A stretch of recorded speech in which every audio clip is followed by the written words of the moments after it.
Bismillahirrahmanirrahim. Assalamualaikum warahmatullahi wabarakatuh. Selamat pagi semuanya. Apa kabarnya hari ini? Semoga kalian dalam kondisi sehat ya. Ibu minta maaf ada keterlambatan upload materi karena ada gangguan teknis dalam mikrofon ibu. Jadi harus ibu perbaiki dulu, baru kali ini bisa upload. Baik. Pertemuan kedua ini nanti kita akan membahas tentang budi pekerti di rumah. Yang ini merupakan salah satu dasar-dasar di dalam kita dapat menerapkan budi pekerti mulai dari diri sendiri. Mulai dari hal yang paling dekat, yaitu rumah. Rumah adalah tempat kita memulai aktivitas dan mengakhirinya. Rumah yang hangat membuat kita merasa nyaman dan hangat pula. Sebagian orang berpendapat bahwa hal seru bisa diperoleh dengan berpetualangan di tempat-tempat yang menantang. Benarkah selalu demikian? Tak bisakah kita seru-seruan di lingkungan terdekat seperti rumah dan keluarga? Yuk kita awali ya pertemuan kali ini dengan pertanyaan. Mana yang menurutmu lebih asik, berada di rumah atau di luar rumah? Saya yakin, ibu yakin kalian memiliki jawaban sendiri-sendiri. Ada sebagian dari kalian pasti mengaku betah di rumah. Ada juga yang tidak. Yang tidak betah di rumah alasannya pun bermacam-macam. Misalnya, bosan, ya kan? Merasa tidak cocok dengan orang tua atau anggota keluarga yang lainnya. Atau mungkin alasan lain. Ada yang mengeluh selalu bertengkar dengan adik atau kakak mereka. Nah, bagaimana denganmu? Apakah kamu mengalami hal yang sama? Jika iya, apa yang bisa kamu lakukan untuk menciptakan suasana rumah yang menyenangkan? Nah, mari hari ini kita coba ya beberapa yang akan ibu paparkan untuk masing-masing dari alasan Anda, atau bukan alasan, menurut saya lebih mengarah kepada persepsi teman-teman semua terhadap fungsi rumah itu sendiri, di mana itu menjadi salah satu awal dari kita dapat mengimplementasikan atau menerapkan budi pekerti ini. Secara umum, memang keluarga terdiri dari orang tua dan anak. Ada keluarga yang hanya punya anggota inti, ayah, ibu, anak-anak. Ada pula keluarga yang anggotanya lebih besar. Coba kalian amati, siapa tahu ada di antara Anda atau kalian yang di rumahnya ada kakek, paman, atau anggota keluarga yang lain. Ada juga keluarga yang memiliki binatang peliharaan, mulai dari yang biasa-biasa saja seperti kucing, burung, dan ikan, hingga peliharaan yang tidak lazim seperti iguana, kuskus, dan ular. Apakah binatang peliharaan juga termasuk anggota keluarga? Bagaimana dengan keluarga yang tidak memiliki ayah atau ibu atau keduanya? Apakah bisa disebut sebagai keluarga? Yuk, coba kita tanya beberapa teman atau termasuk kalian, ibu akan tanya. Cuma ibu akan paparkan sebelumnya di sini. Ibu pernah bertanya sama salah satu mahasiswa ya. Saya tanya, apa sih arti keluarga untukmu? Mahasiswa A ini menyebutkan bahwa bagiku keluarga membuatku merasa aman. Aku bisa berlindung dan curhat kepada ayah, ibu, dan kakak. Keluarga juga menjadi tempatku belajar saling menghormati dan belajar bertanggung jawab. Keluarga adalah tempat kita saling mencintai. Anggotanya saling sayang dengan tulus. Itu kata Tito, teman kita. Mahasiswa lain menerangkan atau menyampaikan pendapatnya. Menurut dia, keluarga itu penting sekali. Sebut saja namanya Neti. Di sana ada orang tua yang selalu memberi nasihat kepadaku. Kadang bosan sih, Bu. Setiap hari ayah atau ibuku mengingatkanku untuk ini dan itu. Walau kadang aku bandel dan melawan, mereka selalu menerimaku apa adanya dan tetap sayang. Ibuku pernah loh menangis karena aku tidak nurut, tapi kemudian kami segera baikan. Aku sayang dengan keluargaku. Mahasiswa yang ketiga, sebut saja Alif, mengakui bahwa dia tinggal di panti asuhan sejak kecil dan tidak pernah tahu siapa ayah dan ibunya. Bagi Alif, keluarganya adalah pengasuh panti dan teman-temannya yang bernasib sama dengan dia, yang memang tinggal di panti asuhan. Di tempatku berlindung ini, Ibu, semua orang panti saling membantu dan saling memperhatikan. Kalau ada anak yang sakit, teman sekamar harus segera lapor, Bu. Kalau tidak, nanti tidak ketahuan deh oleh pengurus panti. Kan yang mereka urus banyak sekali. Ya, tiga pendapat itu berbeda ya terkait dengan persepsi apa yang dimaksud dengan keluarga. Bagaimana dengan kalian? Apa persepsi keluarga menurut kalian?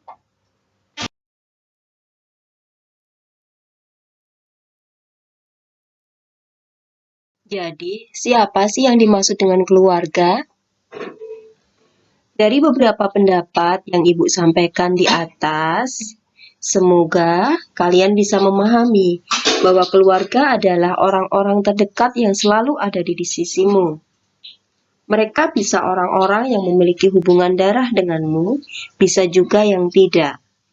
Kamu mungkin tinggal di rumah orang tua kandung, atau ada juga yang ikut orang tua angkat, atau bahkan orang lain yang mengasuh dan menjagamu. Merekalah keluargamu. Bersyukurlah dengan keluarga yang kamu miliki, karena banyak teman-teman yang lain yang terlantar dan bahkan tidak memiliki keluarga.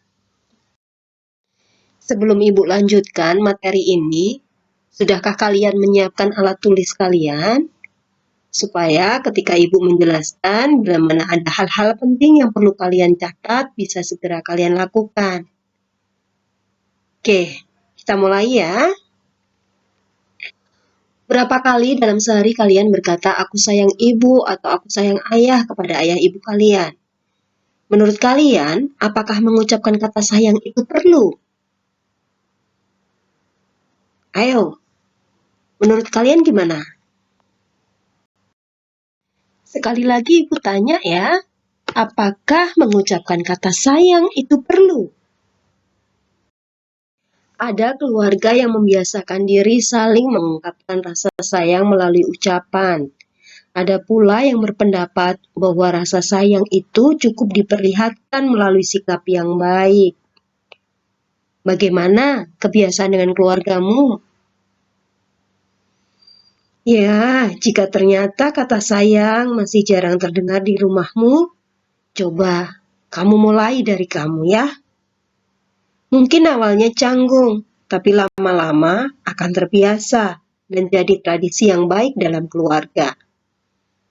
Bisa juga jadi bekal nanti ketika kalian punya keluarga sendiri. Yuk kita mulai yuk dari kalian sendiri. Pasti ada pertanyaan dari kalian. Bagaimana Bu caranya Bu? Mulai dari mana Bu? Gitu ya. Baik, Ibu sampaikan ya beberapa hal yang mungkin bisa kalian nanti segera coba di rumah. Yang pertama, mungkin saat ibumu sedang santai, coba dekati tanpa perlu basa-basi. Tarik nafas dan langsung peluk dia. Katakan, aku sayang banget sama ibu. Jika kamu baru pertama kali melakukannya, mungkin ibumu akan terkejut. Tapi percayalah, dia akan bahagia sekali. lakukan hal yang sama ya terhadap ayahmu ya.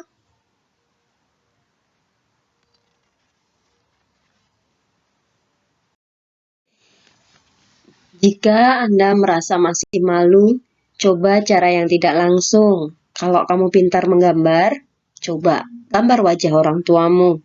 Kalau tidak bisa, kalian bisa menulis surat kepada mereka saat mereka ulang tahun. Letakkan saja diam-diam sebelum kalian berangkat kuliah atau kalian keluar rumah. Lihat bagaimana reaksi mereka ketika kalian bertemu lagi. Atau bisa juga kalian coba tips yang ketiga ini ya. Berikan hadiah kecil bertuliskan I love you atau aku sayang ayah, aku sayang ibu. Yang kamu beli dari menyisihkan uang saku seadanya. Harganya sih mungkin tidak seberapa, tapi hal kecil seperti itu akan membuat mereka bahagia loh. Hal lain yang bisa Anda coba adalah menceritakan masalah Anda kepada beliau berdua. Jadikan beliau atau orang tua kalian adalah orang pertama yang mendengar curhatanmu. Di saat yang sama, jadilah teman curhat juga bagi beliau. Dengarkan keluh kesah beliau saat mereka sedang sedih. Hibur mereka dengan membuatkan minuman favorit mereka. Atau bisa juga sangat sepele ini ketika beliau pulang kerja atau beliau sedang kelelahan, tiba-tiba kalian buatkan air minum walaupun itu hanya air putih. Nah, yang jelas mungkin apa yang Ibu sampaikan tadi hanya beberapa contoh yang sekelumit bisa Anda terapkan. Anda boleh loh menggunakan cara Anda sendiri. Saya yakin tiap orang punya cara yang unik. Silahkan mencoba. Ups, tunggu dulu. Hal lain yang juga perlu kita renungkan adalah mengapa sih kita harus menyayangi keluarga? Pernahkah Anda berpikir mengapa Anda harus menyayangi keluarga? Semua agama memerintahkan agar manusia menghormati dan menyayangi keluarganya. Sebenarnya apa sih tujuannya? Mari kita bahas bersama. Pernahkah Anda mengamati bayi? Saat tenang atau tertawa, ia sangat lucu dan menggemaskan. Imut sekali. Banyak orang yang senang bermain dengannya, tetapi apakah kalian juga betah berdekatan dengan bayi yang menangis terus? Atau bayi yang basah karena ompol? Hayo, jujur, mau nggak kalian? Coba pula Anda tanyakan kepada orang-orang di sekitar Anda yang mungkin biasa atau merawat Anda sejak kecil. Siap-siap malu ya, karena mungkin Anda akan mendengar kisah-kisah yang sulit dipercaya. Bisa jadi kamu pernah mengompol di pangkuan ayahmu hingga membuatnya basah kuyup. Atau mungkin kamu pernah menumpahkan mangkuk berisi makanan ke kasur yang sangat berat. Hasilnya, seisi rumah harus bekerja keras mengangkut kasur tersebut keluar rumah untuk dijemur. Sejak bayi hingga kini, semua orang tua selalu menjadi teman yang paling dekat. Mereka adalah orang-orang yang menjagamu agar tumbuh sehat dan mengajarkan kebaikan kepadamu agar hidupmu selamat. Hebatnya, atas semua yang mereka lakukan itu, tidak ada imbalan yang mereka harapkan kecuali ingin melihatmu menjadi orang baik dan sukses. Lagi pula, sampai kapanpun Anda tidak akan bisa membalas jasa kebaikan orang-orang yang membesarkanmu hingga kini. Dipahami ya, teman-teman, sampai dengan pembahasan di slide ini.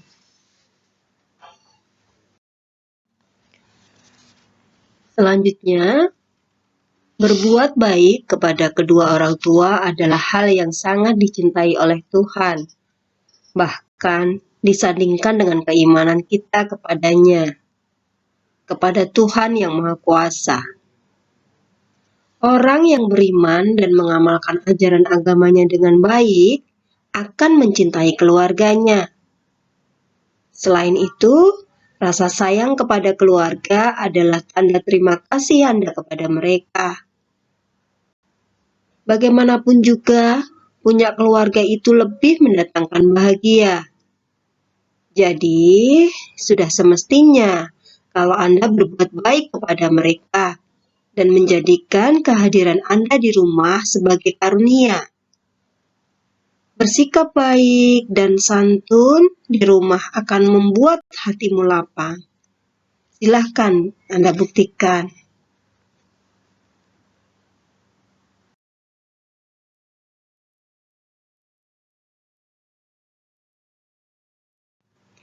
Mari kita bersama-sama mencoba membangun diri untuk menerapkan budi pekerti di rumah. Ya, yang pertama, yuk terapkan sopan dalam ucapan. Berbicaralah yang sopan di rumah. Rendahkan suara Anda ketika sedang berbicara dengan ayah, ibu, atau orang yang lebih tua dari Anda. Ups, merendahkan suara bukan berarti bicara sambil bisik-bisik sepanjang waktu loh. Bisa-bisa seisi rumah bingung melihat tingkah Anda.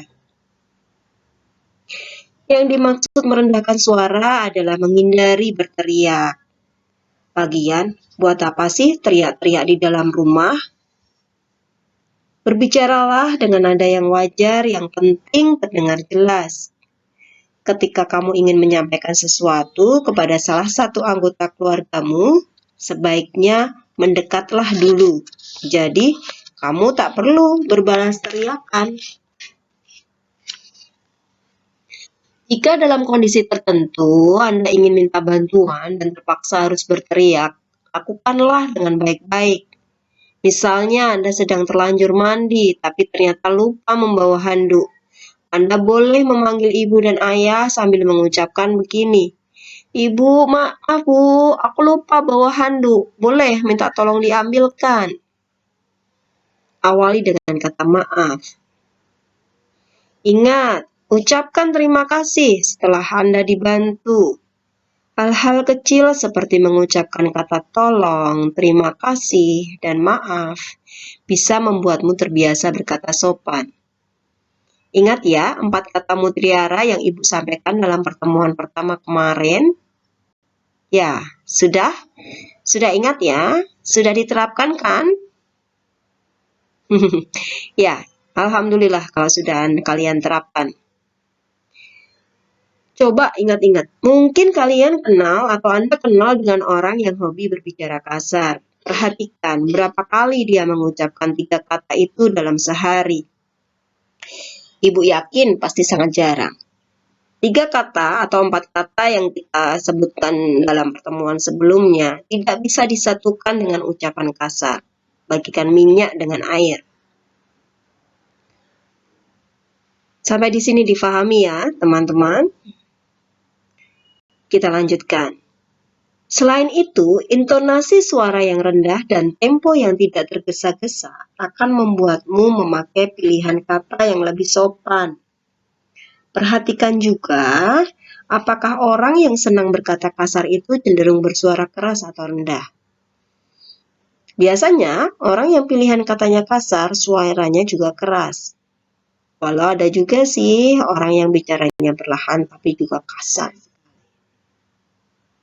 Lantas, apakah berbicara dengan sopan itu hanya berlaku ketika kamu berbicara dengan orang yang lebih tua? No. Tidak, Ibu. Tidak. Jika Anda punya adik, ajak dia untuk berbicara dengan santun. Jadilah panutan baginya. Anak kecil cenderung suka meniru apapun yang dia dengar dan dia lihat. Mungkin di luar rumah atau sekolah dia mendapati orang-orang yang berbicara kasar. Awalnya dia pasti hanya coba-coba dan meniru, tapi jika dibiarkan, lama-lama bisa jadi kebiasaan. Sebagai kakak, tentunya Anda bertanggung jawab untuk memberikan contoh yang baik. Tak perlu sih sering menegur kesalahannya, contohkan saja. Contohkan, kuncinya itu. Jadilah teladan bagi adik Anda. Tentunya adik Anda akan belajar membedakan mana yang boleh dan yang tidak boleh diucapkan. Berbicara dengan sopan kepada adik-adik sehingga dia akan ikut menciptakan suasana yang nyaman di rumah kalian. Penerapan budi pekerti di rumah yang kedua adalah sopan dalam perbuatan. Walaupun zaman berkembang dan kehidupan modern sudah menjadi gaya hidup kita, sopan santun akan tetap menjadi nilai penting.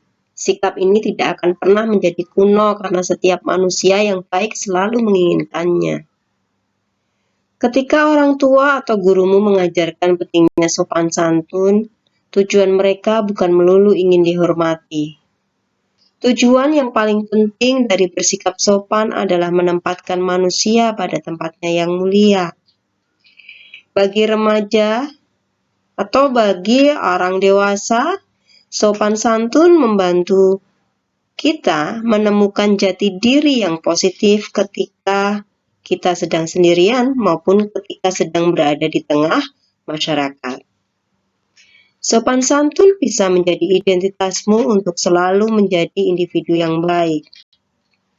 Pernahkah Anda berpikir apa yang akan terjadi jika sopan santun dilenyapkan dari muka bumi? Tentunya manusia bertindak semaunya. Anak berteriak kepada orang tua pun akan balas berteriak. Seseorang melemparkan barang secara serampangan kepada orang lain, dan orang itu membalasnya dengan lemparan yang lebih keras. Sejenak saja, sikap sopan dihilangkan, dunia ini pasti berantakan. Jadi, sopan santun ikut menjamin bahwa kehidupan di dunia ini berlangsung aman dan damai. Remaja atau individu yang punya pengetahuan tentang kesantunan dan bersedia bersikap sopan akan terjaga dari situasi yang berbahaya atau merugikan. Individu yang bersikap kasar cenderung lebih mudah menjadi sasaran kekerasan orang lain. Misalnya Anda berjalan dengan serampangan sambil bertacak pinggang di depan orang. Kalau ternyata orang itu tersinggung, Anda bisa jadi loh sasaran tinju.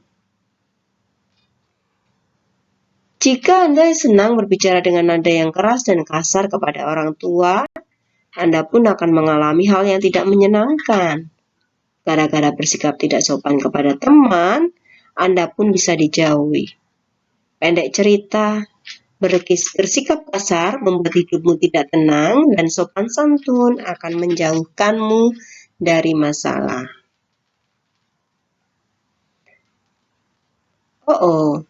Saya lanjutkan ya. Tunggu sebentar.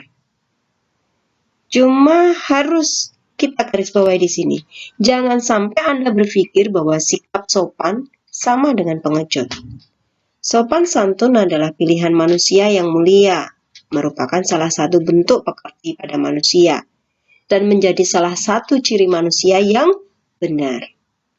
Sebaliknya, pengecut adalah orang yang tidak berani bersikap benar dan takut membela kebenaran. Menghindari konflik yang tidak penting itu pilihan bijak daripada terlibat masalah gara-gara tidak sopan. Lebih baik kamu melakukan hal lain yang lebih produktif dan keren. Percaya deh, sikap sopan yang kamu pilih tidak akan pernah sia-sia. Jika Anda sopan, orang lain pun akan cenderung bersikap sopan kepada Anda. Sikap Anda itu akan membuat Anda dihargai oleh teman dan anak-anak yang lebih kecil dan disayangi orang yang lebih tua. Sikap Anda itu akan memantul ke berbagai arah dan menulari orang-orang di sekitarmu. Jelas bahwa kebaikan akan mengundang kebaikan yang lainnya.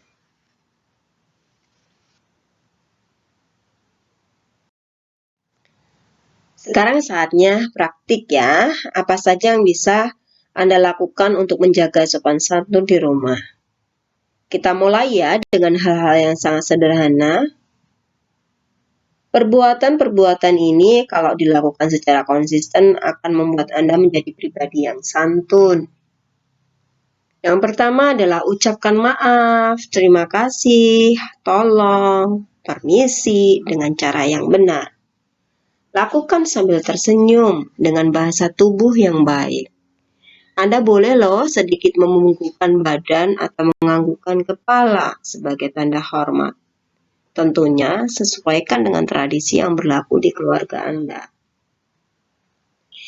Yang kedua adalah biasakan membuka dan menutup pintu perlahan-lahan. Jangan pernah membanting pintu dengan alasan apapun. Selain berbahaya, membanting pintu sungguh tidak terpuji. Makanlah dengan tenang, usahakan tidak mengeluarkan suara, seperti berdecak ketika mengunyah keripik. Cukup suara keripik yang terdengar, tidak perlu berduet dengan decak mulutmu.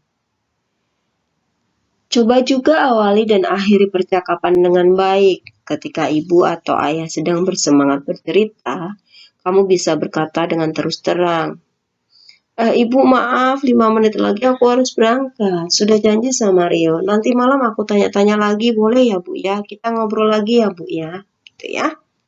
Jadi diawali dan diakhiri dengan kalimat yang baik. Selanjutnya, jika orang tua Anda atau anggota keluarga Anda yang lain melakukan kesalahan, ingatkan mereka dengan cara yang baik.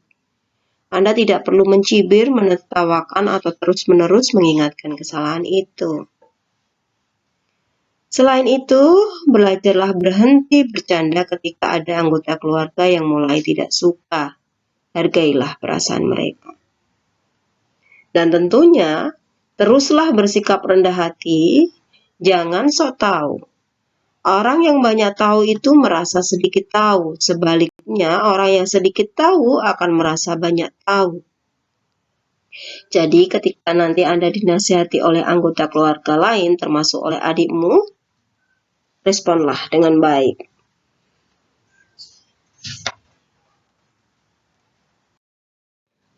Bersikap sopan akan membuat Anda selalu berada di tempat yang nyaman. Rumah Anda akan diwarnai oleh sapaan hangat dan senda gurau yang menyenangkan. Di mana akhirnya kita akan menjadi terus merindukan rumah. Menjaga sopan santun di rumah juga bisa dilakukan dengan hal-hal berikut. 1. Segera datang jika dipanggil. Ketika ayah atau ibu memanggilmu, ucapkan iya dan segeralah datang. Jangan biasakan menjawab panggilan mereka dengan sahutan ya sebentar. Biasanya sebentar itu berarti 2 bentar, 3 bentar, dan akhirnya menjadi lama sekali. Kalau dipanggil berarti ya, dan ya berarti segera datang. Itu konsepnya. Apapun yang sedang kita kerjakan, amankan dan tinggalkan. Misalnya ketika sedang menggoreng telur dan ayah memanggil dari ruangan yang lain. Segeralah matikan kompor, berlarilah menemuinya, katakan, "Ya ayah, ada apa?" Jika ayahmu perlu bantuan dalam waktu lama, sampaikan, "Ayah, aku sedang goreng telur. Bolehkah aku selesaikan dulu menggoreng telurnya?" Dengan sikap ini, orang yang memanggilmu akan merasa dihargai. Kamu juga senang kan? Kalau kamu memanggil seseorang dan orang itu segera mendekatimu, bagaimana perasaanmu jika Anda memanggil tapi orang itu cuek, bebek saja dan tetap sibuk dengan pekerjaannya? Ya, tentunya nggak enak kan? Baik, yuk Ibu lanjutkan ya teman-teman ya. Pernahkah bagi Anda yang punya adik ya, pernahkah Anda merusak mainan Anda atau mencoret dan merobek tugas kuliah Anda yang sudah Anda susun dan Anda tulis dengan susah payah. Nah, tentunya hal ini akan mempersepsi atau Anda akan beranggapan bahwa mempunyai adik itu kadang menyebalkan. Biasanya adik kecil ingin ikut Anda kemana-mana, belum lagi kalau dia tiba-tiba merajuk dan menangis, dan Anda yang disalahkan oleh ibu dan ayah. Adik Anda membuat Anda tidak bebas karena Anda jadi sering mendapatkan tugas menjaganya. Terus harus gimana Bu kalau seperti itu gitu ya? Yang jelas adik adalah anggota keluargamu. Dia akan terus-menerus bersamamu. Pasti lebih nyaman sih kalau kalian bisa jadi tim yang kompak. Sebagai kakak, Anda harus lebih canggih. Anda mengerti lebih banyak hal, jadi lebih pintar mengungkapkan pendapat dan keinginan daripada adik Anda. Sebaliknya, banyak hal yang belum bisa dimengerti oleh adik Anda. Banyak juga yang diinginkannya, tapi dia belum bisa menjelaskannya dengan baik. Dia juga belum mampu mengendalikan keinginannya dengan baik. Karena itulah, kadang dia rewel dan mudah nangis. Jadi anak yang menangis bukan selalu cengeng.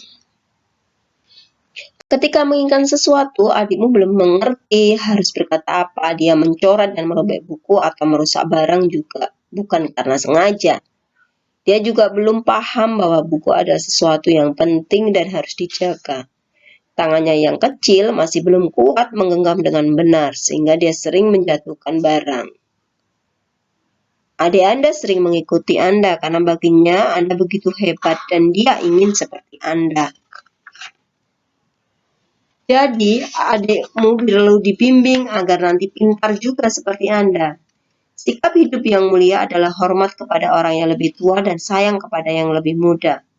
Daripada menempatkan diri sebagai lawan atau saingannya, lebih baik Anda berperan sebagai pembimbingnya. Ya, nanti akan ada tips-tips yang menarik tentunya ya, terkait dengan bagaimana menjaga adik yang benar. Boleh nanti kalau mau ditanyakan boleh kirim pesan ke ibu ya. Selanjutnya adalah sampaikan permintaan dengan baik. Jika Anda ingin sesuatu, sampaikan dengan sopan. Kalau kalian bicara baik-baik, ayah dan ibu akan lebih mudah dirayu ya. Sebaiknya kalau kalian minta sambil merengek dan marah-marah ketika tidak dipenuhi, tebak apa yang terjadi? Dalam hal ini Anda harus bisa membedakan mana yang disebut kebutuhan dan mana yang keinginan. Coba buat daftar apa saja kebutuhan sebagai anak atau sebagai mahasiswa, kemudian tulis juga apa yang kalian inginkan. Biasanya kebutuhan adalah hal-hal yang memang harus ada. Misalnya sebagai pelajar, kebutuhan adalah buku dan sepatu. Suatu saat sepatumu sudah kekecilan dan tak nyaman lagi dipakai. Kamu bisa menyampaikan hal ini baik-baik kepada orang tuamu. Jika mereka sedang ada rezeki, pasti permintaan itu dikabulkan. Semua orang tua ingin anak-anaknya bisa sekolah dan belajar dengan nyaman. Jadi, sepatu baru adalah kebutuhanmu. Nah, di saat yang sama, Anda juga merasa perlu punya sepatu lain untuk jalan-jalan bersama teman-temanmu. Kamu berpikir, masa aku pergi-pergi pakai sepatu yang lama? Kayaknya kalau pakai tas baru juga asik. Bagaimana dengan baju baru? Yuk, mari kita pilih mana kebutuhan yang memang mendesak untuk dipenuhi, mana yang bisa ditangguhkan, mana yang memang Anda butuhkan, mana yang Anda inginkan. Saya yakin semua orang tua pasti ingin memenuhi kebutuhan dan keinginan anak-anaknya. Walaupun begitu, ketika ada prioritas yang harus dibuat, kita tentu tahu mana yang harus didahulukan. Lagi pula, menuruti semua keinginan juga tidak selalu baik. Ada prinsip yang sangat perlu kita pahami bahwa salah satu ciri orang yang cerdas adalah mampu mengendalikan keinginannya. Selain itu, sudah dipilih dan dipilah, sekarang pilihlah waktu yang tepat untuk menyampaikan permintaanmu. Lihatlah apakah ayah dan ibumu sedang sibuk bekerja, atau sedang istirahat, atau sedang santai. Gunakan kalimat yang santun, misalnya, Bu, Pak, sepatuku sudah mulai kekecilan. Kapan ya aku bisa dapat sepatu baru? Jangan kalimat tanyanya seperti ini, Bu, Pak, sepatuku kecil nih, besok beli ya. Ya, itu nggak boleh. Ya. Kalimat yang bernada mendesak akan membuat perasaan orang tuamu tidak enak. Bisa-bisa kalian justru menerima nasihat panjang. Rugi kan? Ya, biasakan kalau membuat rencana untuk semua keperluanmu dan sampaikan kepada orang tuamu jauh-jauh hari. Dengan demikian mereka bisa bersiap-siap untuk memenuhinya. Jangan buat mereka bersedih dengan permintaan mendadak, padahal mereka sedang tidak punya uang untuk memenuhi kebutuhanmu. Bahkan jika kalian memiliki orang tua yang berkecukupan, merencanakan kebutuhan itu tetap harus dilakukan. Walau mereka pasti bisa memenuhi permintaanmu kapanpun. Tapi Anda harus menjadi orang yang mandiri dan terencana. Karena kita tidak akan pernah tahu apa yang terjadi esok hari. Jadi belajarlah merencanakan hidupmu sejak dini. Selanjutnya, untuk menjaga sopan santun di rumah, kita juga loh bisa dengan menjaga kebersihan tubuh kita sendiri. Pernahkah ayah, ibu, atau saudaramu mengeluh tentang bau badanmu atau ketombemu yang berhamburan di mana-mana? Bagaimana dengan sepatumu? Apakah ada bau tak sedap yang keluar dari sana? Ya, ini hal-hal yang memang kita tanpa sadari kadangkala mengenai diri kita.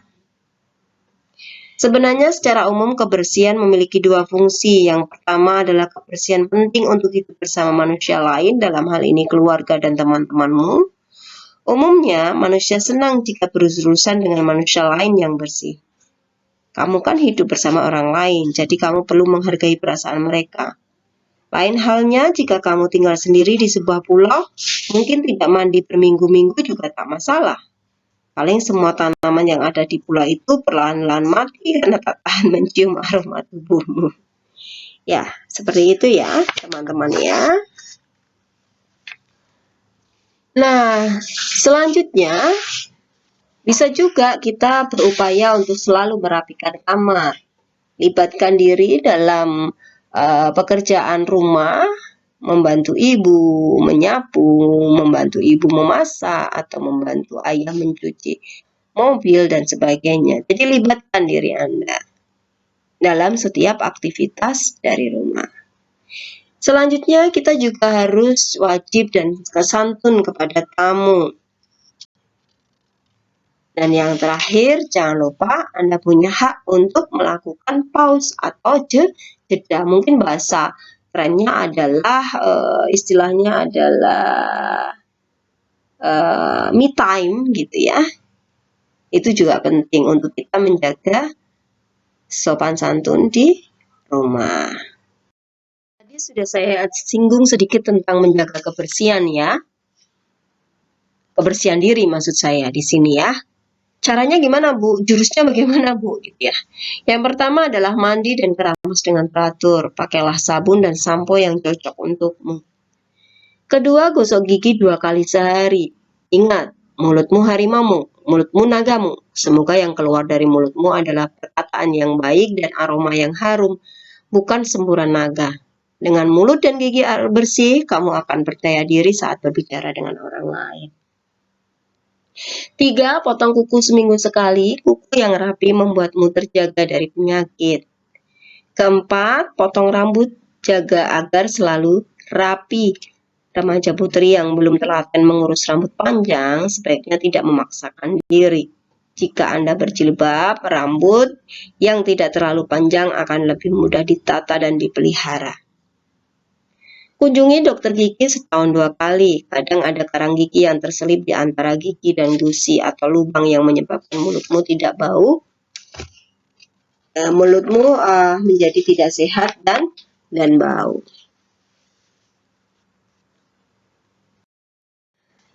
Ada pepatah mengatakan, jika Anda segar dan wangi, bulan dan matahari pun jatuh cinta kepada Anda. Ya, mari kita buktikan. Sambung slide sebelumnya yang berbicara menjaga kebersihan diri. Kita juga harus mengupayakan memakai pakaian dalam yang bersih, ganti kaos kaki setiap hari. Jika lembab, bagian-bagian itu soalnya berpotensi menimbulkan bau dan jamur. Terakhir, parfum hanya boleh dipakai ketika tubuhmu sudah bersih. Jika sudah terlanjur bau, sebaiknya kamu mandi dulu. Campuran parfum dan keringat itu sungguh tidak enak aromanya. Jika kamu sudah mandi dan keramas secara teratur, tapi merasa atau ada yang berkata bahwa tubuhmu bau, coba lakukan hal-hal berikut ini ya. Minumlah air putih lebih banyak agar metabolisme tubuh lancar. Perbanyaklah makan sayuran. Kurangi makanan yang mengandung bawang mentah. Oleskan tawas ketiak ketika saat mandi, setelah mandi, tanyakan kepada ayah atau ibu di mana Anda bisa mendapatkannya. Cara ini lebih alami daripada deodoran. Pakailah baju yang menyerap keringat. Jika kalian atau Anda gemar melakukan kegiatan olahraga, cepatlah ganti baju begitu bajumu basah oleh keringat. Jangan menunggu keringat kering di badan. Selain itu, bau badan bisa tertinggal di baju dan menulari baju lain loh. Cuci bajumu secara khusus di bagian ketiak. Jika keluargamu menggunakan mesin cuci, oleskan dulu sabun mandi di bagian ketiak. Sabun mandi di bagian ketiak. Biarkan beberapa saat, baru dicuci dengan mesin. Nah, selamatkanlah dirimu dan orang-orang di sekitarmu dari aroma yang menyengat. Dengan penampilan yang rapi dan tubuh yang harum, rasanya kamu sudah membagi kebahagiaan kepada orang-orang di sekitarmu. Ibadah yang sederhana, namun sangat bermanfaat ya. Sebelum Ibu akhiri pertemuan kali ini, Ibu mau memberikan sedikit tips untuk melakukan jeda atau pause, istilahnya memberhentikan diri sejenak supaya tenaga kita pulih atau mood kita pulih kembali. Coba dipraktekkan ya teman-teman ya. Setelah berkegiatan, apapun yang kalian lakukanlah, berkegiatan yang membutuhkan waktu yang panjang, tenaga yang banyak, pikiran yang terkuras. Biasakan melakukan hal berikut ini ya. Diamlah sejenak. Pejamkan mata Anda. Hitung dalam hati 1 sampai dengan 30. Atur nafasmu. Dengarkan suara di sekelilingmu. Setelah itu, buka mata kembali.